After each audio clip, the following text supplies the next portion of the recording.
Good evening, I hope everybody's doing well. Please come together, united rather than divided. What I'm going to be speaking about is, or it's not speaking about, I'm going to be reading. It's called Inspiring Short Stories. It says the following short stories are a collection of some of my favourite ones. They were not written by me, so I can't take credit for them. Some of them are very well known and have been published many times, so it's not easy to find the original authors. As I stumble across new inspiring short stories, I will also they'll add more in the post every time. This one's called Dirty Washing. Your judgments say more about you than the person you judge. That's, if you remember, I said about, give me a second, it's, I'll get a blinking cat, give me a second.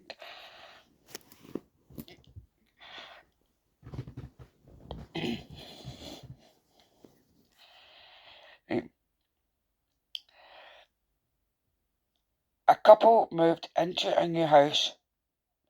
The next morning, while they were eating breakfast, the young woman saw her neighbour hanging out the washing outside, like people do. The laundry is not very clean.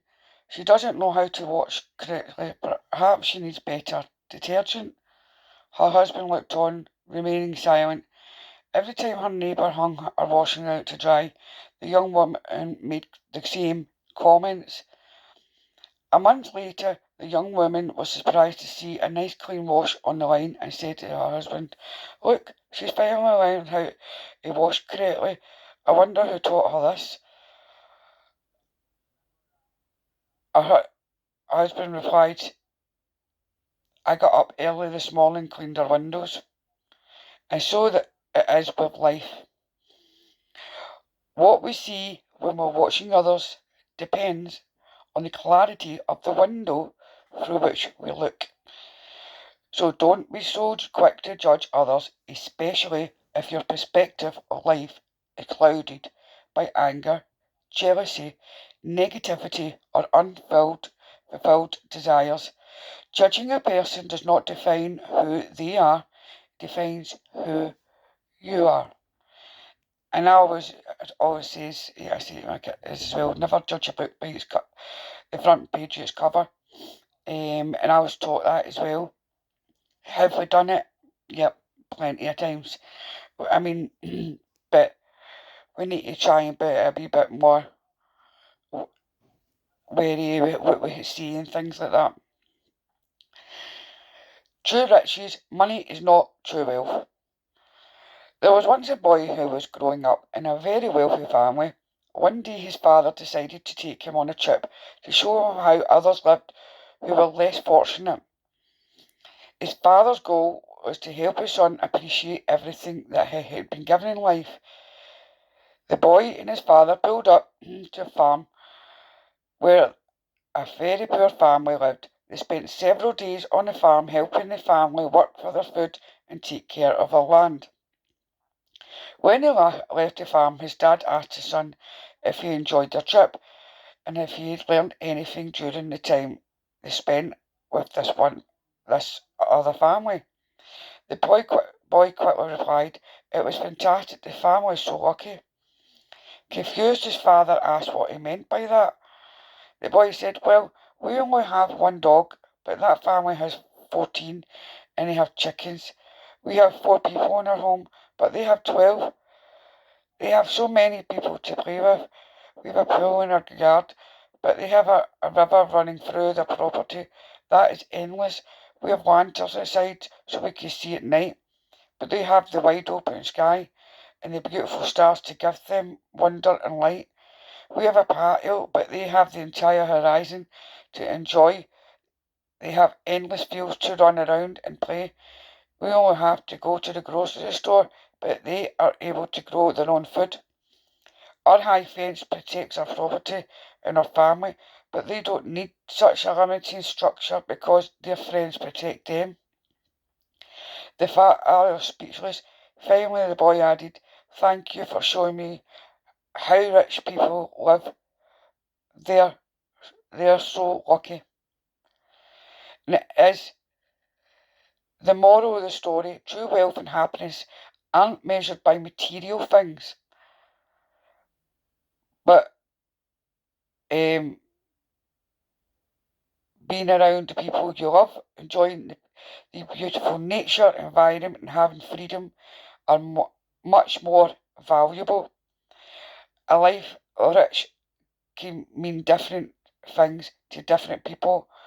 What are your values and priorities? If you have whatever it is important to you, you can consider yourself rich. Wait, what is it with the cat here? My allergies are playing up. The donkey in the well. For anyone going through a hard time, one day a farmer's donkey fell down into a well. The animal cried piteously for hours as the farmer tried to figure out what to do. Finally, he decided the animal was old and the well needed to be covered up anyway. It just wasn't worth it to retrieve the donkey. He invited all his neighbours to come over and help him. They all grabbed a shovel and began to shovel dirt into the well. At first, the donkey realised what was happening and cried horribly. Then, to everyone's amazement, he quieted down. A few shovel loads later, the farmer finally looked down the well. He was astonished at what he saw. With each shovel of dirt that hit his back, the donkey was doing something amazing. He would shake it off and take a step up. As the farmer's neighbours continued to shovel dirt on top of the animal, he would shake it off and take a step up. Pretty soon everyone was amazed as the donkey stepped up over the edge of the well and happily trotted off. Moral of the story: life is going to shovel dirt on you, all kinds of dirt. The trick to getting out of the well is to shake it off and take a step up. Each of our troubles is a stepping stone. We can get out of the deepest wells just by not stopping, never giving up. Shake it off and take a step up.